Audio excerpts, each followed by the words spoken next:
एक वो थे जिन्होंने वाल्मीकि समाज के साथ ये किया। एक हमारी सरकार है कि जब भव्य श्री राम मंदिर बन रहा है तो उस परिसर में महर्षि वाल्मीकि का भी एक मंदिर बन रहा है। आज 70% आतंकवाद की घटनाओं में कमी आई है। 9 साल पहले सिविलियन जो कैजुअलिटीज थी उनमें 72% की कमी आई है। 2010 में जो पत्थरबाजी की घटनाएं थी 2654 होती थी, अब 2023 में कोई नहीं होती। हिंदू मुस्लिम के लिए हमारे ऊपर आरोप लगाते हो, ये शिया सुन्नी के बीच में जो होता था वो भी शांतिपूर्वक हमारे दौर में हुआ। तो आज दुनिया का सबसे ऊंचा पुल अक्सनी पर हमारा जो उभरता जा रहा, जो निखरता जा रहा कश्मीर नंदनवन हमारा। जब स्वतंत्रता के उपरांत रियासतों के विलय का महकमा सरदार पटेल के पास था तो केवल कश्मीर नेहरू जी ने अपने पास क्यों रखा था? जो गृह मंत्री जी ने आरक्षण का विषय रखा है, जब ये बात हम करते हैं तो हमारे हृदय में एक अलग वेदना उत्पन्न होती है, क्योंकि पहली बार अब जाके 2019 के बाद वाल्मीकि समाज को अपना वह समुचित स्थान मिला है। दुख की बात है कि स्वतंत्रता के बाद इस देश में एक ऐसी व्यवस्था थी जहां जन्म से यह तय था कि जिस व्यक्ति ने जो व्यवसाय किया है, यदि वह सफाई कर्मचारी थे तो उनके बेटे बेटी सफाई कर्मचारी ही रहेंगे, चाहे वो पीएचडी क्यों न कर लें। सोचिए, ऐसी अन्यायपूर्ण व्यवस्था स्वतंत्र भारत में चलती रही और उससे मुक्ति का मार्ग अब जाकर प्रशस्त हुआ है। एक वो थे जिन्होंने वाल्मीकि समाज के साथ ये किया। एक हमारी सरकार है कि जब भव्य श्री राम मंदिर बन रहा है तो उस परिसर में महर्षि वाल्मीकि का भी एक मंदिर बन रहा है। ये हमारी सोच और उनकी सोच में यह अंतर है। विकास की नई ऊंचाइयों की तरफ जम्मू कश्मीर आज बढ़ता हुआ नजर आ रहा है। आज 70% आतंकवाद की घटनाओं में कमी आई है। 9 साल पहले सिविलियन जो कैजुअलिटीज थी उनमें 72% की कमी आई है। सुरक्षा बलों में 60% की कमी आई है। 2010 में जो पत्थरबाजी की घटनाएं थी 2654 होती थी, अब 2023 में कोई नहीं होती। 2010 में 112 लोग पत्थरबाजी की घटनाओं में नागरिक मारे गए थे, 2023 में एक भी नहीं है। 2010 में 6235 सिक्योरिटी पर्सनल इंजर्ड हुए थे, 2023 में एक भी नहीं है। और 2010 में 132 ऑर्गेनाइज स्ट्राइक हुई थी, 2023 में कोई भी नहीं है।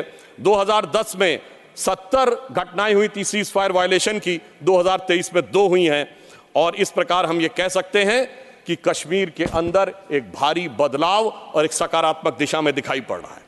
और इसके लिए विकास के नए मार्ग के ऊपर कश्मीर इस प्रकार से प्रशस्त होता हुआ जा रहा है कि धारा 370 के हटने के बाद जो कश्मीर का डोमेस्टिक प्रोडक्ट था, जीएसडीपी था, जो 1 लाख करोड़ रुपए था, वो 5 साल में बढ़कर 2,27,000 करोड़ रुपए से अधिक हो गया है।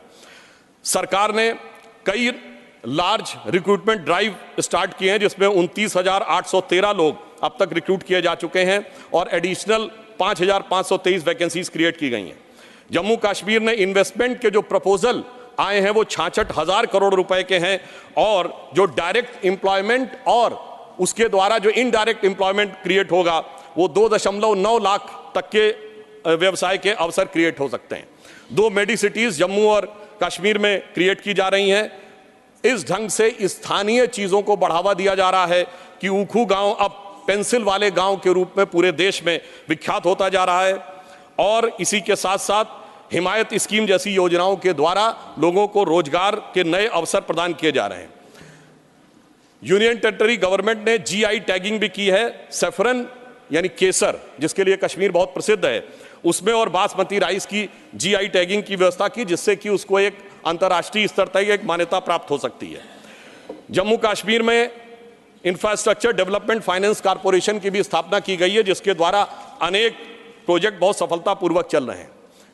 कल्चरल एस्पेक्ट पे अगर हम देखें तो दिवाली शारदा देवी टेम्पल में 75 साल के बाद पहली बार मनाई गई है और कश्मीरी पंडितों का प्रसिद्ध त्यौहार नवरेह इस बार पूरे उत्साह के साथ मनाया गया है। और हमारी गवर्नमेंट आने से पहले कुल 14 लाख टूरिस्ट आते थे, 2022-23 में 2 करोड़ पर्यटक आए हैं। इससे आप समझ सकते हैं कि जम्मू कश्मीर की अर्थव्यवस्था को कितना। आगे मैं एक और बात कहना चाहता हूं कि पहली बार 30 साल के बाद 27 जुलाई को शियाओं का मुहर्रम का जुलूस भी शांतिपूर्ण ढंग से और पूरे अकीदत के साथ चला। महोदय, मैं एक बात याद दिलाना चाहता हूं। मैं लखनऊ का रहने वाला हूं। वहां भी मैंने बचपन में हिंदू मुस्लिम कॉन्फ्लिक्ट नहीं सुना था, शिया सुन्नी कॉन्फ्लिक्ट सुने थे। इनकी सरकार के समय में शियाओं का जुलूस, मदे साहबा का जुलूस रोक दिया गया था। 22 साल तक रुका रहा। जब हमारी सरकार आई उसके बाद वहां पर शियाओं का मदे साहबा का जुलूस निकलने की स्थिति आई। मैं पूछना चाहता हूं भाई, हिंदू मुस्लिम के लिए हमारे ऊपर आरोप लगाते हो, ये शिया सुन्नी के बीच में जो होता था वो भी शांतिपूर्वक हमारे दौर में हुआ, कश्मीर हो या देश का कोई और हिस्सा हो। यह दर्शाता है कि हमारी सरकार सभी समुदायों को समान रूप से उन्नति का अवसर देती है। और 30 साल के बाद सिनेमा हॉल खुले। अब मैं एक बात और कहना चाहूंगा, बहुत बताया जाता है कि जम्मू कश्मीर सूफी का बहुत बड़ा सेंटर था। मैं पूछना चाहता हूं कि विगत 30 वर्षों से सूफीज्म के 4 बड़े सिलसिले हैं, नक्शबंदी, सोहरावर्दी, चिश्ती और कादरी, एक का भी कोई मरकज बचा हो तो बता दीजिए। बहुत से लोग विवादित ढांचा गिरने की बात करते हैं, मगर इस हिंदुस्तान में कश्मीर में एक चरारे शरीफ की मजार थी जो सैकड़ों साल पुरानी थी, उसे जला के ध्वस्त कर दिया गया और जलाने वाला कश्मीर भाग गया। उसके बारे में कोई नहीं बोलता। सेकुलरिज्म का सूरमा उत्तर से दक्षिण तक चुप बने रहते हैं। हमारे दिल में उसके लिए भी दर्द है।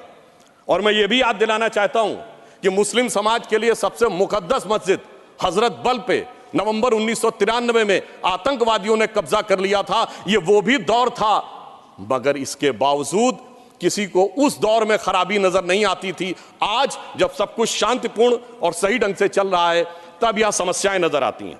सेंट्रल गवर्नमेंट ने बहुत सारे इंफ्रास्ट्रक्चर प्रोजेक्ट्स अप्रूव किए हैं, सेंट्रल यूनिवर्सिटीज बनाई हैं, लद्दाख में सेंटर फॉर बुद्धिस्ट स्टडीज भी बनाया गया है, और इसके अलावा IITs, IIMs और 2 एम्स बनाए गए हैं।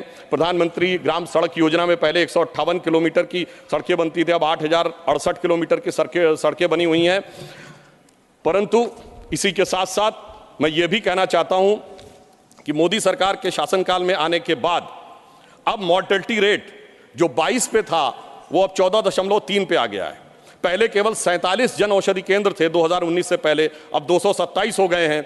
और सबसे बड़ी बात यह है कि आज दुनिया का सबसे ऊंचा पुल जो 1315 मीटर का है वो आज चिनाब नदी के तट के ऊपर बना हुआ है। यह दर्शाता है कि कश्मीर किस नई ऊंचाई की तरफ जा रहा है।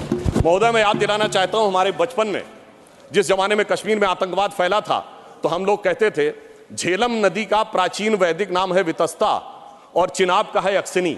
तो हम कहते थे बो दिए विष बीज किसने, अब वितस्ता ने पुकारा, क्यों झुलसता जा रहा कश्मीर नंदन वन हमारा। आज मोदी जी की सरकार आने के बाद हम कह सकते हैं, पर आज दुनिया का सबसे ऊंचा पुल अक्सिनी पर हमारा जो उभरता जा रहा, जो निखरता जा रहा कश्मीर नंदन वन हमारा। अब मैं एक और भी बात यह कहना चाहता हूं कि 21 हाइड्रो पावर प्रोजेक्ट्स भी चल रहे हैं। G20 जिस शानदार तरीके से हुआ वो हम सब ने देखा। परंतु यहां मैं एक बात कहना चाहूंगा कि यह विषय इतना आसान नहीं था जितना समझा जाता है। जिस समय आतंकवाद शुरू हुआ था, जस्टिस नीलकंठ गंजू की हत्या उस समय हुई जब श्री राजीव गांधी जी के नेतृत्व में भारत के इतिहास की सबसे मजबूत सरकार थी। वो तो लोगों को याद होगा, मुझे याद है मान्यवर, बचपन में बहुत से लोगों को नहीं याद होगा। वर्ल्ड कप 1983 का जीतने के बाद इंडिया का पहला वनडे इंटरनेशनल कहां हुआ था? 13 अक्टूबर 1983 को श्रीनगर में, भारत और वेस्ट इंडीज के बीच में। और वहां पर भारतीय टीम के खिलाफ नारे, चलिए वो तो अलग है, पाकिस्तान जिंदाबाद के नारे, भारतीय टीम के लोगों के ऊपर चीजें फेंकी गई, पिच खोद दी गई। उस समय तो सर्वकालीन शक्तिशाली प्रधानमंत्री जिन्हें विपक्ष मानता है श्रीमती इंदिरा गांधी जी का शासन था। परंतु उसके बाद ऐसा दौर भी आया कि वो सब लोग आरोप से छूट गए। कल माननीय गृह मंत्री जी ने जब लोकसभा में कहा था, कुछ गलतियों के बारे में कहा था, तो वहां पर नेता प्रतिपक्ष ने कहा था कि साहब गलतियां अगर हैं तो इस बारे में चर्चा कर ली जाए। तो मैं सिर्फ ये बताना चाहता हूं कि अगर गलतियों की बात होगी तो बहुत सी ऐसी गलतियां हैं जिन्हें विशेष रूप से ध्यान रखने की आज आवश्यकता है। मैं सिर्फ 1-2-3 तथ्य लोगों के सामने रखना चाहता हूं। जब स्वतंत्रता के उपरांत रियासतों के विलय का महकमा सरदार पटेल के पास था तो केवल कश्मीर नेहरू जी ने अपने पास क्यों रखा था? नंबर 2, 1946 में महाराजा हरि सिंह जी के विरुद्ध विद्रोह के आरोप में जब शेख अब्दुल्ला जेल में बंद थे तो पंडित नेहरू स्वयं उनको छुड़ाने के लिए कश्मीर गए और वो भी गिरफ्तार हो गए। यह बात मौलाना आजाद ने अपनी किताब इंडिया विंस फ्रीडम में लिखी है कि इससे तत्कालीन कांग्रेस नेता बुरी तरीके से हतप्रभ हो गए। और इस परिस्थिति में जिस समय पाकिस्तान ने आक्रमण किया उसे कबायली आक्रमण क्यों कहा गया, सेना का आक्रमण क्यों नहीं कहा गया? नमस्कार, मैं हूं मानक गुप्ता। अगर आपको हमारा ये वीडियो पसंद आया हो तो इसे लाइक और शेयर जरूर करें और हां, हमें सब्सक्राइब और फॉलो करना ना भूलें ताकि आप देश और दुनिया की कोई खबर मिस ना करें। तो जुड़े रहिए हमारे साथ और देखते रहिए News 24।